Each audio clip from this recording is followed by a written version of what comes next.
अस्सलाम वालेकुम, मेरा नाम है ज़ुहैब भट्ट और आप सबको रमज़ानुल करीम की बहुत बहुत मुबारकबाद बनाम सरकार। ये रमज़ानुल करीम है और हम सब रोज़े रख रहे हैं। रोज़े के साथ साथ एक बड़ी अहम चीज़ है, उसका भी ख्याल रखिएगा। आपने देखा होगा कि सड़क के ऊपर जब आप जाएँ तो रोज़े की हालत में, यानी कि जब रोज़ा हो, रोज़े का टाइम हो, फजर से लेके मगरिब तक तमाम खाने पीने की जो दुकानें होती हैं उनको बंद कर दिया जाता है, या खाना जो पहले प्रेजेंट किया जाता है, दिखाया जाता था, उसको रोक दिया जाता है, यानी कि वो नहीं दिखाया जाता। उसकी वजह ये होती है कि जिसने रोज़ा रखा हो उसका इम्तिहान ज़्यादा सख्त ना हो जाए, उसके लिए थोड़ी सी आसानी हो कि खाना देख के, क्योंकि उसने खाना खाया नहीं होगा, तो खाना देख के उसको तकलीफ़ ना हो और परेशानी ना हो। इसी बात से ज़रा आप ये सोचें कि हमारे मुल्क में जितने लोग रहते हैं उनमें बहुत सारे मेजॉरिटी ऑफ द पीपल जिनसे हैं लोग, वो गरीब हैं। अब गरीब लोग हैं और जब आप टीवी पे या सोशल मीडिया पे दौलत की बेजा नुमाइश करते हैं, अल्लाह ताला ने आपको दे दिया है, बड़ी अच्छी बात है, बड़ी अच्छी चीज़ है और ये आपकी किस्मत है कि अल्लाह ताला ने आपको दिया है, इस पर आप शुक्रगुजार हो। लेकिन उसकी नुमाइश जब आप करते हैं उस दौलत की, उस पैसे की, उस चीज़ों की, तो वो तकलीफ़ देती है उन लोगों की जिनके पास वो नहीं है। तो कोशिश किया करें रमज़ान के अलावा भी एक कोशिश अपने अंदर ये आदत डाल लें कि आप अपनी चीज़ों की, जो अल्लाह ताला ने आपको बहुत सारी नेमतें दी हैं, एक तो उस पर शुक्रगुजार हों, दूसरा कोशिश करें कि नुमाइश कम से कम करें, क्योंकि अगर आप नुमाइश करेंगे तो जिनके पास नहीं है उनका दिल दुखेगा, और अगर किसी का दिल दुख गया और अल्लाह ताला कहीं खुदा ना खास्ता आपसे नाराज़ हो गया तो चीज़ें बहुत ख़राब हो सकती हैं, आपके लिए कड़ा इम्तिहान आ सकता है, तो उससे बचें। आए आज बात करते हैं डॉक्टर रागिब नईमी से रमज़ान के ऊपर, रमज़ान के अंदर हमारा तरीक़ कैसा होना चाहिए उसके ऊपर। हमारे साथ मौजूद हैं अल्लामा डॉक्टर रागिब नईमी साहब, उनसे बात करते हैं। अस्सलाम वालेकुम हज़रत। वालेकुम अस्सलाम। कैसे हैं आप? आपको रमज़ान बहुत बहुत मुबारक हो। खैर मुबारक, पूरी कौम को मुबारक हो, अहले इस्लाम को मुबारक। आप बेशक। और ये क्योंकि मुझे ऐसा लगता है कि हर रमज़ान से पहले मैं आपके पास ज़रूर आता हूँ थोड़ी सी रहनुमाई के लिए। इस दफ़ा सवालात थोड़े मुख्तलिफ हैं। इस दफ़ा सवालात ऐसे हैं जो मैंने इस थोड़े से टाइम के अंदर, जब हमने सोशल मीडिया ने बड़ा ज़्यादा तरक्की की, उसमें मैंने देखे। सबसे पहले हज़रत मुझे बताएं, ये जो रमज़ान के दौरान खाने पीने की अशिया की दुकानों को बंद कर दिया जाता है दिन के वक्त, उसको रोक दिया जाता है, सिर्फ अफ्तारी से कुछ देर पहले खोल सकते हैं और फिर कर सकते हैं, ये क्या वजह है? इसके पीछे क्या लॉजिक है? देखिए, एहतराम रमज़ान ऑर्डिनेंस है। बुनियादी तौर पे ज़ियाउल हक़ साहब के ज़माने से पहले ये मामला ऐसे नहीं हुआ करते थे। रमज़ान के महीने में भी दुकानें खुला होती थी और खाने पीने की अशिया सरेआम लोग खाया करते थे, लोग देखा करते थे। तो एहतराम रमज़ान ऑर्डिनेंस में इस बात के ऊपर पाबंदी लगा दी गई कि जो मुसाफिर है उसके लिए, और जो बीमार है और जो अस्पताल के आसपास की जगह हैं वहाँ पे तो खाने पीने की अशिया खुली होंगी, लेकिन वो कनात के अंदर होंगी, और अमूमी तौर पे जो होटल हैं वो इस वक्त में बंद होंगे। ठीक है। और बुनियादी वजह यही थी कि ताकि पूरी कौम को एहसास हो इस बात का कि माह रमज़ान है, और माह रमज़ान में हुकूमत की भी ज़िम्मेदारी बनती है कि उन लोगों को इबादत की तरफ मुतवज्जे करवाए। तो ये उसके पीछे एक कह लीजिए कि साइंस थी, जिसके तहत ये सारा। साइंस की कोई दीनी रीज़न मिलती है, लॉजिक मिलती है? देखिए, कुरान करीम में अल्लाह तबारक व तआला का ये इरशाद है कि इम मक्कन्नाहुम फिल अर्द, जब हम उन्हें ज़मीन में तमकनत अता फ़रमाएँ, हुकूमत अता फ़रमाएँ, तो उनकी दो ज़िम्मेदारियाँ बनती हैं, अकामुस सलात व इताअत ज़कात, कि वो नमाज की अकामत का पूरा सिस्टम करेंगे और ज़कात का पूरा निज़ाम डेवलप करेंगे। तो ज़कात और रमज़ान का बड़ा चोली दामन का साथ है। तो मैं ये समझता हूँ कि शरई एतबार से भी इसके पीछे एक बाकायदा लॉजिक है कि माह रमज़ान में जिस तरह हदीस मुबारक में आता है कि शयातीन बंद कर दिए जाते हैं, या वो जो गुनाह की तरफ रग़बत दिलाने वाले अवामिल हैं उनके ऊपर पाबंदियाँ आ जाती हैं। तो इसी तरीके से जो रोज़े के अंदर बुनियादी दो अमूर हैं जिन पे हमने पाबंदी करनी है, खाने पीने के मामलात के ऊपर और दूसरी नफ़सानी ख्वाहिशात के ऊपर। तो जो खाने पीने के मामलात हैं, ज़ाहिरी तौर पे इस पाबंदी के ज़रिए रमज़ान के एहतराम और उसके तक़द्दुस को यकीनी बनाने की कोशिश की जाती है। अच्छा, और हज़रत ये क्योंकि इसका लॉजिक अगर मैं थोड़ा सा मैंने समझा, वो ये था कि रोज़ादार रोज़े से होता है तो उसकी तकलीफ़ में इजाफ़ा ना हो, क्या ऐसा भी है? अच्छा, ये एक और रुख है, ये एक और एंगल है। देखिए, जो अल्लाह ताला ने इंसान बनाया है, किसी भी इंसान की फ़िक्र दूसरे इंसान से नहीं मिलती है। जिस तरह इंसान के फिंगरप्रिंट उसके दूसरे से जुदा हैं, इसी तरीके से फ़िक्र, सोच, अक्ल भी जुदा है, और चीज़ों को देखने और कंसीव करने का अंदाज़ भी अलग अलग है और उसको बयान करने का अंदाज़ भी अलग है। जिस तरह आपने ये बात की है, ये एक दूसरा रुख है और वाक़यतन इसमें ये चीज़ पाई जाती है कि रोज़ेदार ने रोज़ा रखा हुआ है और वो देख रहे हैं सरेआम लोग उसके सामने खा रहे हैं, पी रहे हैं और उन्हें एहसास तक नहीं है कि हमारे कुछ साथी ऐसे भी हैं, भाई ऐसे भी हैं जो कि रोज़े की हालत में हैं, तो हम उनका ही कुछ एहसास कर लें। और ये वाक़ईतन दूसरा एंगल है। बिल्कुल ठीक है। इसकी वजह ये है कि मेरे दोस्त हैं, गैर मुस्लिम थे, तो अंग्रेज़ थे, मैं उनके साथ बैठा, रोज़े की हालत में हम थे तो साथ बैठे हुए थे, तो उन्होंने खाना नहीं खाया क्योंकि वो खाना खा सकते थे, नहीं खाया मेरे में बैठे। उन्होंने मुझे कहा कि हमने इसलिए नहीं खाया कि तुझे तकलीफ़ ना हो। एक बंदे ने पानी पीने लगा, उसने मुझे कहा sorry I didn't know you were fasting. तो मैंने कहा हाँ यार मैं फास्ट, तो मुझे ऐसा लगा कि ये एक रीज़न हो सकता है। अच्छा हज़रत, इसी बात से रिलेटेड एक और बात, पैसे की नुमाइश अल्लाह ताला ने आपको दिया हो, बहुत ज़्यादा पैसा दिया हो और आपके पास अचानक से भी आ जाए, तो आप पैसे की नुमाइश शुरू कर दें, लुटाने शुरू कर दें, नोट फेंकने शुरू कर दें, इसके बारे में क्या हुक्म है? क्या इससे जो दिल आज़ारी होगी गरीब आदमी की वो तकलीफ़ दे नहीं? देखिए, वो तो अगला स्टेप है ना। उससे पहले तो ये है कि नोटों को इस तरह फेंकने का अमल शरई तौर पे जायज़ नहीं है। जायज़ नहीं, जायज़ नहीं है।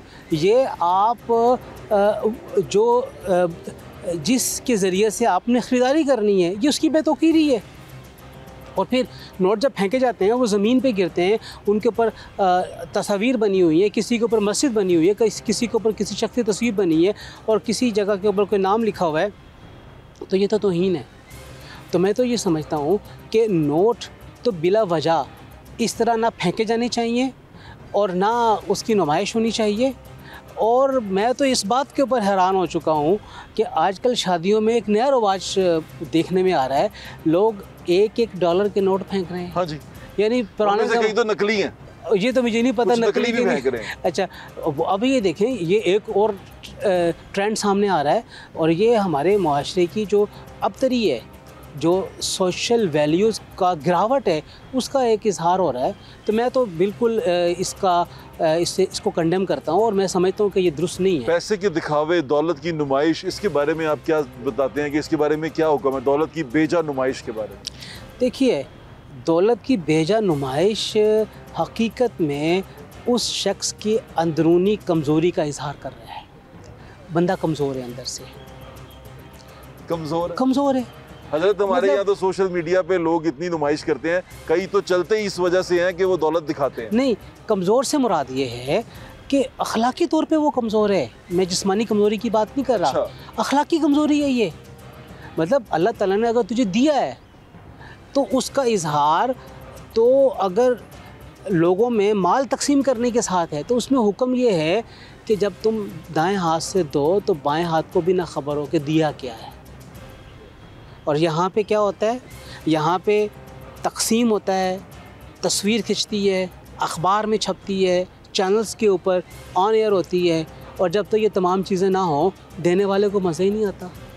ओह, फिर वो बताता है बड़े शौक से कि इतने राशन के बैग बांट चुका हूँ मैं, इतना कुछ कर चुका हूँ और ये इतना कुछ हो चुका है। मतलब ये तो सख्त, मुझे ख्याल से तो ये सख्त तकलीफ का बाइस बनता होगा उनके लिए जिनको मिलता नहीं है। जिनको मिलता नहीं है और जो देना चाहते हैं, लेकिन उनके लिए भी दिल आज़ारी है कि वो भी समझते हैं कि अच्छा ये तरीक़ाकार भी है देने का, तो हमें भी ये रास्ता इख्तियार करना चाहिए।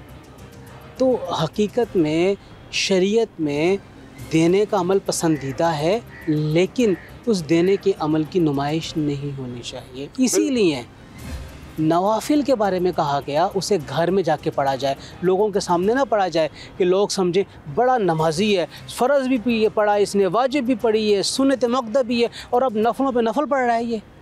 तो नफलों के बारे में ये है कि अपने घर में पढ़ें ताकि किसी को ना पता चले कि ये नुमाइश हो रही है। हज़रत, ये कितनी खूबसूरत बात है, मुझे आज पता चली है कि नवाफिल की नुमाइश भी नहीं करनी और बताना नहीं कि क्या किया तुमने, कितना पढ़ा है।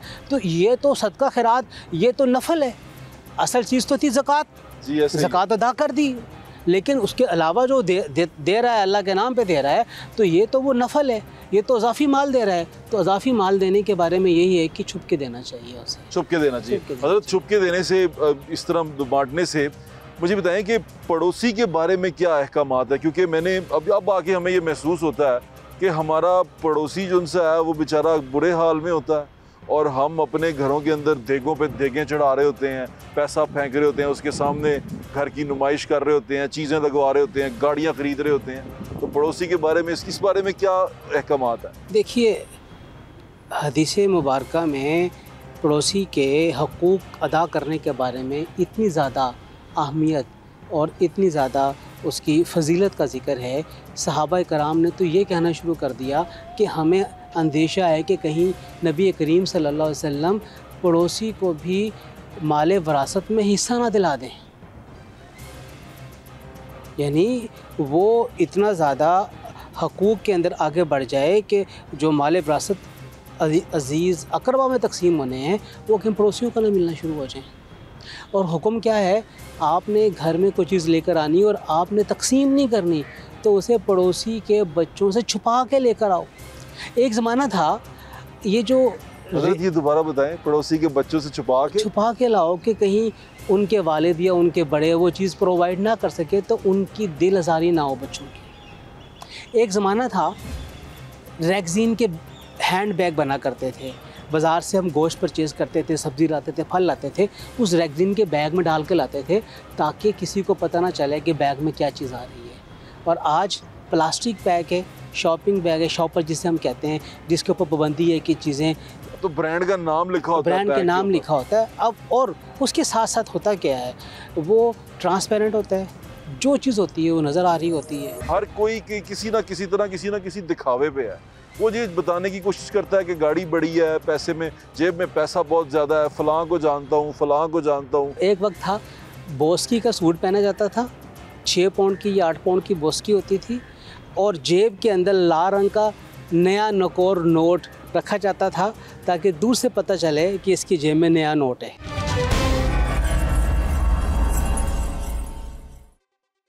हज़रत, ये दिखावे के बारे में क्या हुक्म है? क्योंकि मुझे ना तकलीफ़ क्या है, मैं इसके बारे में क्यों पूछ रहा हूँ बार बार आपसे, क्योंकि मैं अब जब अपनी सोसाइटी में अपने इर्द गिर्द देखता हूँ, लोगों को देखता हूँ, तो हर कोई किसी ना किसी तरह किसी ना किसी दिखावे पे है। वो ये बताने की कोशिश करता है कि गाड़ी बड़ी है, पैसे में जेब में पैसा बहुत ज़्यादा है, फ़लाँ को जानता हूँ, फ़लाँ को जानता हूँ, फ़लाँ मेरा वाक़फ़ है, और इस तरह की चीज़ें करके। मैं आपको बताऊँ, एक वक्त था बोस्की का सूट पहना जाता था, 6 पाउंड की या 8 पाउंड की बोस्की होती थी और जेब के अंदर लाल रंग का नया नकोर नोट रखा जाता था ताकि दूर से पता चले कि इसकी जेब में नया नोट है। ये दिखावे का एक ज़माने के अंदर हमने देखा कि लोग इस तरह भी करते थे। अब तो गाड़ियाँ और आगे पीछे अब दिखावा क्या है, अब दिखावा है 2 से 3 फ़ोन और वो तीनों की तीनों आला ब्रांड के फ़ोन, जिनमें से एक फ़ोन तो आईफोन मस्ट है, नया वाला, ये नया वाला 16 प्रो मैक्स जो अब पता चलेगा बिल्कुल नया है। ठीक है, अच्छा ये दिखावे हैं। अच्छा, अब हम दिखावे की जब बात करते हैं तो कुरान करीम में अल्लाह ताला फरमाता है अल्लज़ीना युराऊना, जो रियाकारी करते हैं। ये दिखावा रियाकारी में आता है, दिखावा रियाकारी है। यानी आप लोगों को शो ऑफ कर रहे हैं और बसा औकात इस दिखावे के अंदर बैग पे कुछ नहीं होता, लेकिन आप लोगों के सामने जाहिर कर रहे होते हैं कि हम बहुत बड़े दौलती हैं, नौ दौलती हैं, नहीं तो करते हैं ये सब चीज़ें करते हैं। तो मैं ये समझता हूँ कि ये युराउन रियाकारी के अंदर आते हैं, ये रियाकारी है, ये रियाकारी। अच्छा हज़रत, इससे थोड़ा सा आगे चलते हैं। पड़ोसी वाली जो हमने बात की कि पड़ोसियों को, पड़ोसी के हक, यानी कि अगर हम सदका खैरात करना चाह रहे हैं, किसी के साथ सिला रहमी करना चाह रहे हैं, तो हम स्टार्ट कहाँ से करें कि वो किस तरह, क्या पड़ोसी उसमें सबसे पहले आता है हमारे उस देखिए करने में? जब हम सदका खैरात के तकसीम की बात करते हैं या ज़्यादा माल, माल जो हमारा ज़रूरत से ज़ायद माल है उसको खर्च करने की बात करते हैं, या अल्लाह ताला ने जो हमें इन्फाक के बारे में कहा है, सबसे पहले वालिदैन का हक है। जी ठीक है। आइज़ा करवा का हक है, फिर पड़ोसी का हक है। यानी कि सबसे पहले वालिदैन, फिर अजीज़ो अकारब, फिर पड़ोसी। अजीज़ो अकारब में यानी कि जितने भी रिश्तेदार, अजीज़ो अकारीब वो हैं जो कि अल अकरब फल अकरब, यानी जो करीब वाला है उसका हक ज़्यादा है। ठीक है, करीबी रिश्तेदार। यानी कि अगर मैं ये कहूँ कि कोई बंदा किसी के साथ सिला रहमी करना चाहता है, वो चाहता है कि वो बांटे, क्योंकि मैंने मोस्टली लोग ऐसे देखे हैं कि वो बाहर तो बांट रहे होते हैं, अपने रिश्तेदार भूखे बैठे होते हैं। अच्छा, रिश्तेदार भी भूखे बैठे होते हैं, पड़ोसी भी भूखे बैठे होते हैं, पड़ोसी भी भूखे बैठे होते हैं और बाहर वो उन्होंने लाइन लगाई होती है। सबसे बेहतरीन शख्स वो है जो हकदार है कि उसको दिया जाए, लेकिन वो लोगों के आगे हाथ नहीं फैलाता है, ऐसे बंदे को तलाश करके देना चाहिए। तलाश करके दें। सफ़ेद पोश होता है, वो लोगों के हाथ नहीं फैलाता, अपनी सफ़ेद पोशी का भरम बरकरार रखता है। और यहाँ पे तो मांगने वालों की भी, अब मैं क्या अब आपको सामने बात करूँ, मांगने वालों की कैफियत ये है कि उन्हें पता होता है कि कौन कौन सा सेठ शेख उसने माल तकसीम करना है और कहाँ जाके लाइन लगनी है और लाइन कितने बजे लगनी है। और 10 जगहों से रमज़ान में माल इकट्ठा करता है, 9 जगहों का माल वो अल्लाह के राह में जो उसने इकट्ठा किया होता है, जो तकसीम हो रहा होता है, वो बेचता है आधी कीमत के ऊपर, पौनी कीमत के ऊपर। और उसके बाद फिर वो उन लोगों का हक भी मार रहा होता है जिन लोगों को हकीकत में माल तक जाना चाहिए। क्योंकि लाइनों में ऐसे लोग बिल्कुल मौजूद होते हैं जो शायद एक जगह से ले आते हैं, दूसरी जगह से और ज़्यादा माल इकट्ठा करना चाहते हैं। हज़रत ये माल इकट्ठा करने के हवाले से भी मैं पूछना चाहता हूँ, क्योंकि ये सारी चीज़ें माल के गिर्द घूम रही हैं और हम क्योंकि रमज़ान के महीने में अब दाखिल हुए हैं और रमज़ान के महीने में हम कोशिश करते हैं कि हम थोड़ा अल्लाह ताला के करीब हो जाएं। मेरे जैसे जो लोग होते हैं, जो कमज़ोर ईमान के होते हैं, वो कोशिश करते हैं कि अल्लाह ताला के करीब हो जाए। तो मैं जानना चाहता हूँ माल के बारे में क्या हुक्म है, क्योंकि ज़ख़ीरा अंदोज़ी और हमारे मुल्क में इतने अमीर हैं जो शायद घड़ी तकरीबन अरब रुपए की पहन सकते हैं, अरबों रुपए की घड़ी पहनते हैं, और वो एक घड़ी अगर किसी को दे देना किसी एक मोहल्ले में तो पूरा मोहल्ला जो उनसे है ना वो ताहयात संवर जाए। लेकिन वो एक घड़ी पहन के फिरते हैं, गाड़ी इतनी कीमती लेते हैं कि वो एक गाड़ी अगर बेच के आप एक इलाके के अंदर इन्वेस्ट कर देना, पैसा लगा दें, वो इलाके की किस्मत बदल। देखिए, मैं ये समझता हूँ अगर ज़कात को प्रॉपरली कैलकुलेट करके निकाला जाए और सही तरीके से तकसीम किया जाए, सही तरीके से, तो फिर हमारे मुल्क के वो लोग जो कि मुआशी तौर पे बहुत दिगरगुं हालात में हैं, बहुत अच्छे से वो अपलिफ्ट हो सकते हैं। लेकिन एक मसला है कि हमारे यहाँ जो जिनके मुआशी हालात बुरे हैं, जब उनको एक दफ़ा इमदाद मिलती है तो वो उस इमदाद के बाद ना फिर उसे इन्वेस्ट नहीं करते हैं, वो अपने ज़ाती मामलात पे खर्च करते हैं, आदत बना लेते हैं, फिर इमदाद के मुतलाशी होते हैं, फिर इमदाद मिलती है फिर वही काम करते हैं। यानी वो जो कारोबार करने का और इन्वेस्ट करने का और उसके ज़रिए अपने माली मामलात को मुस्तकिल बुनियादों के ऊपर हल करने का जो एक तरीक़ेकार है वो अडॉप्ट नहीं करते हैं। नबी करीम सल्लल्लाहु अलैहि वसल्लम के पास एक मांगने वाला आया, आप सल्लल्लाहु अलैहि वसल्लम ने उसे बोले तेरे पास क्या है, चादर है, प्याला है, बिकवा दिया आपने, कुल्हाड़ी लेके दी, चल जा लकड़ियाँ काट के लेकर आ। लकड़ियाँ काट के उसने रोज़ करना शुरू की, उसके दिन बदलना शुरू हो गया। मसला ये है कि हमारे यहाँ जो क्लरिकल स्टाफ बनने के लिए तालीम होती है वो तो हम बहुत हासिल कर रहे हैं, लेकिन जो फ़िज़िकल एक्टिविटी है, जो आर्टिज़ियन है, जो आर्ट का काम है, फ़नकारी है, जो हाथों का हुनर है, हमारे यहाँ नहीं सिखाया जाता और ना कोई सीखने के लिए तैयार। जी ऐसे ही है, ना कोई बढ़ई बनना चाहता है, ना कोई बढ़ई बनना चाहता है, ना कोई पेंटर बनना चाहता है। और सच्ची बात यह है कि आपको अच्छा बढ़ई अवेलेबल नहीं है, अच्छा पेंटर अवेलेबल नहीं है, आपको अच्छा फनकार अवेलेबल नहीं है,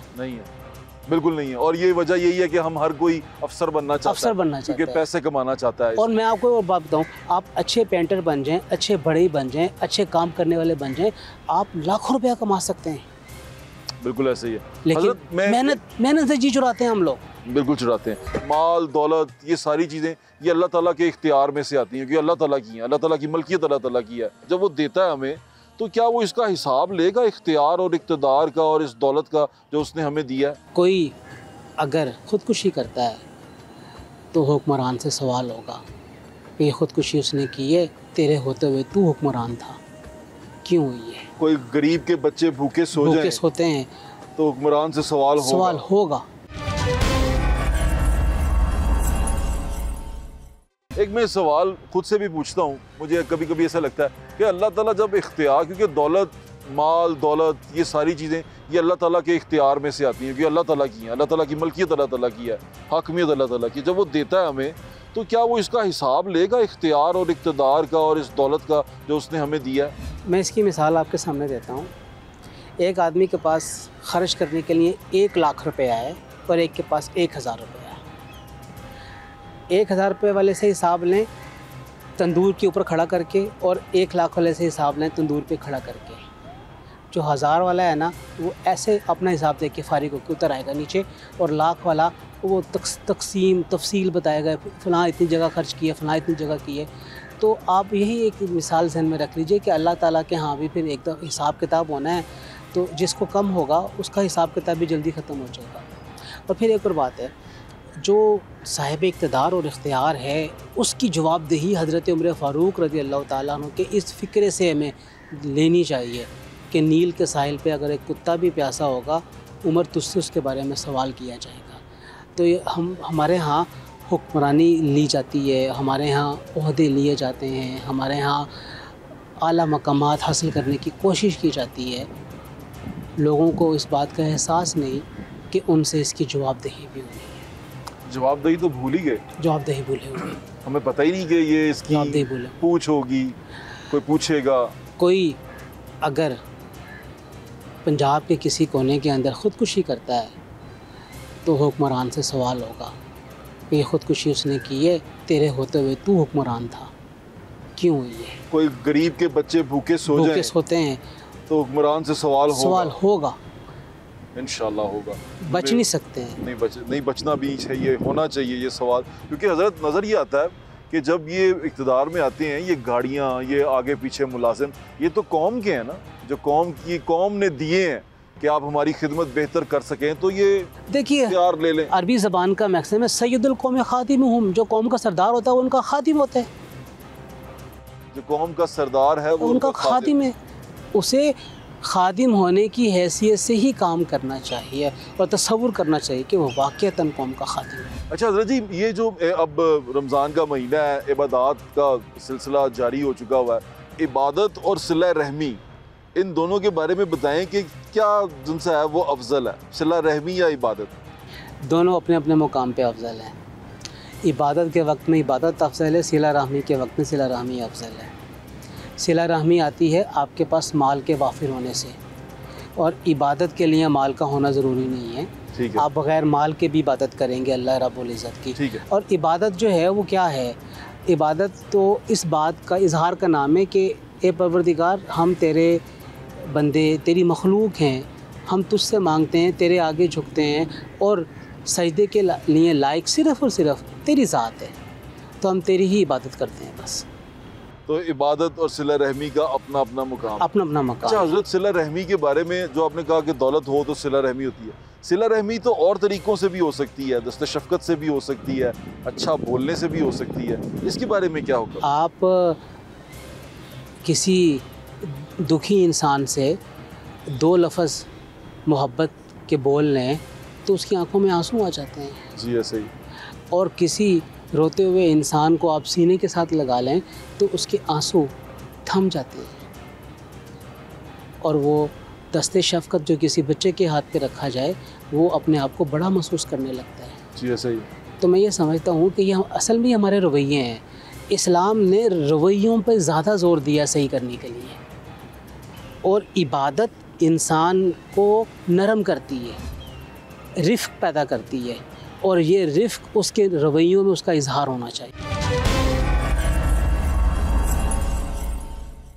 बिल्कुल ठीक है हज़रत। आखिरी बात जो मैं पूछना चाहता हूँ वो तकब्बुर के बारे में है। हमारे पंजाबी में हम कहते हैं अना अनख कि मैनू है गल करके और जावे किथे, उन्हें मैनू है गल की है। फिर हम पंजाबी में पूछते हैं किसी को तेरी औकात की है कि तू मैनू है गल्लां कर रहे हैं और तू की शय है मेरे सामने।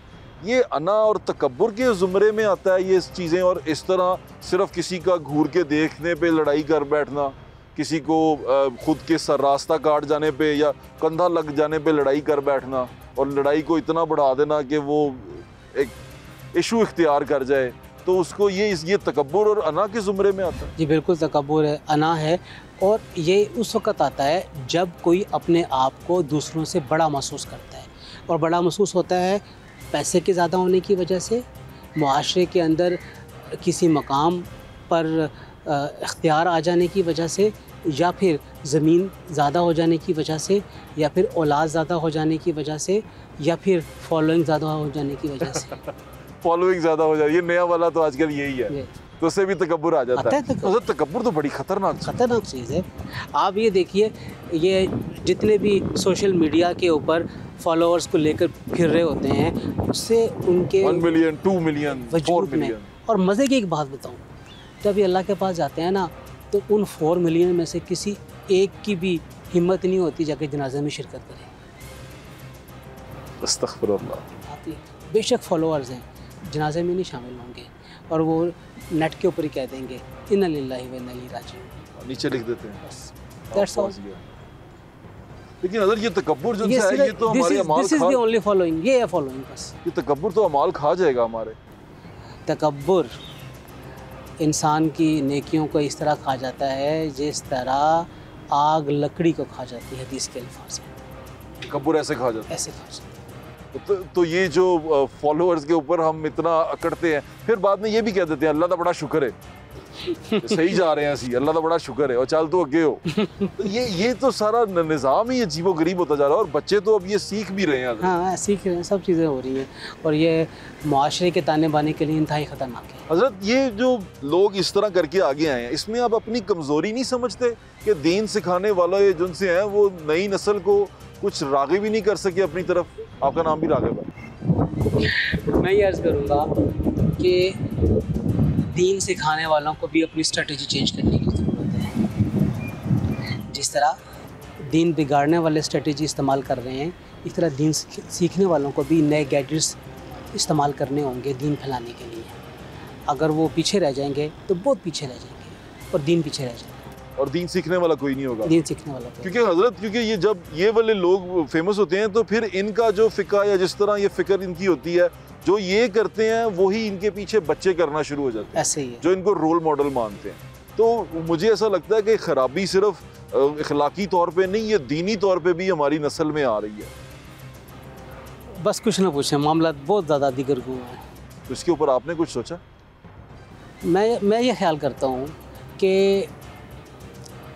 इसमें ना फिर एक तरह की ना खुद नुमाई वाली बात आ जाती है। जब यूट्यूब को इस्तेमाल किया जाए, जब इन गैजेट्स को इस्तेमाल किया जाए, तो फिर एक आलिम बहुत बारीक लाइन के ऊपर चलना शुरू हो जाता है। वो इधर भी हो सकता है और इधर भी हो सकता है, तो बड़ा ख़तरनाक है ये रास्ता।